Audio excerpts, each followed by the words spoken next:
he'd be piloting into Eastport's harbor later that day. My grown son, Sam, was in Boston visiting friends, and my father was loudly but uselessly agitating to be released from the hospital where he was recovering from a heart attack.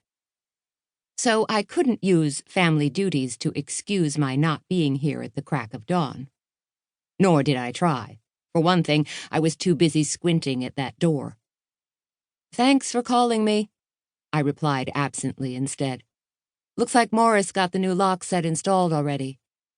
Morris Whitcomb was Eastport's jack-of-all-trades, the man you called if you needed your porch light replaced, your sink drain unclogged, or your fishing boat's old sputtery wiring transformed from a rat's nest of fuses and tattered electrician's tape into a neatly labeled model of 12-volt order. Morris had said he had a lock set he thought would work, and he'd go to Wadsworth hardware store when it opened and have an extra key made for me, too. Which he'd done. I'd picked the key up on my way here, and he'd have called me if he'd noticed anything suspicious while he was working. I knew. But I'd never seen these small scratches in the doorframe before, had I? The key turned easily, and the door opened. The little silver bell hung over it jangled sweetly as I went in. And at first, I noticed nothing amiss. The shop's interior had exposed red brick walls, a pressed tin ceiling featuring two very lovely old wooden-paddled ceiling fans, and a black and white tiled floor. The single bakery display case, glass-fronted and white enameled, was all we had room for, but we only sold what we'd baked ourselves, so we didn't need more. 3 additional cafe tables crowded the opposite wall.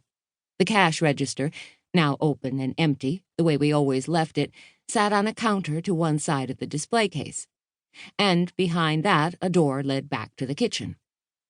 Which was where I hit trouble.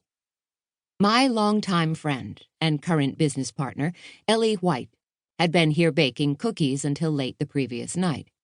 The air in the shop was still heavy with the luscious aroma of warm chocolate. So the lights must have worked then. But when I flipped the switch now, the windowless kitchen remained a pitch-black cave. Drat! It was probably nothing more sinister than a single-blown fuse. The wiring in many of these old downtown buildings was practically prehistoric. Still, I made my way a little nervously. Had I seen those odd scratches in the front door's frame before? Through the sweet-smelling darkness to the kitchen cooler. There, with the aid of the small flashlight on my key ring, I removed the trays of fresh baked goods that Ellie had placed in the cooler the previous night.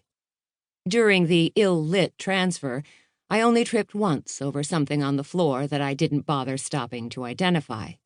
Then, after switching on the front of the shop lights, they all worked fine, and so did the ceiling fans, strengthening my blown kitchen fuse theory, and readying the cash register and the electronic credit card swiper for the start of business, I began setting out our offerings for the day.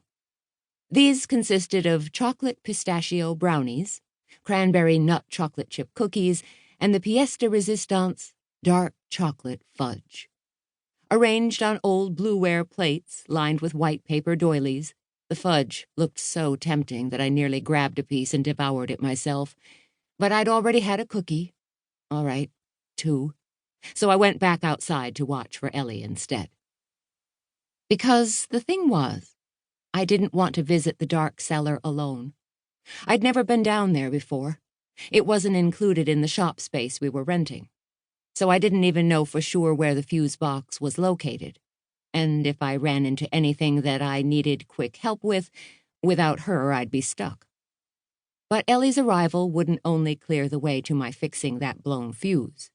It would also signal the start of our biggest baking day yet.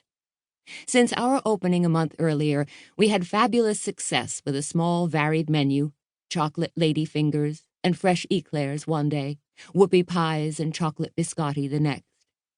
And while it was all pretty challenging, the day before, I'd had to battle a dozen cream puffs into submission while injecting them with chocolate filling. So far, we'd managed not to overwhelm ourselves. Now, though, a dozen chocolate cherry cheesecakes were due to be delivered in 24 hours to the Eastport Coast Guard Station.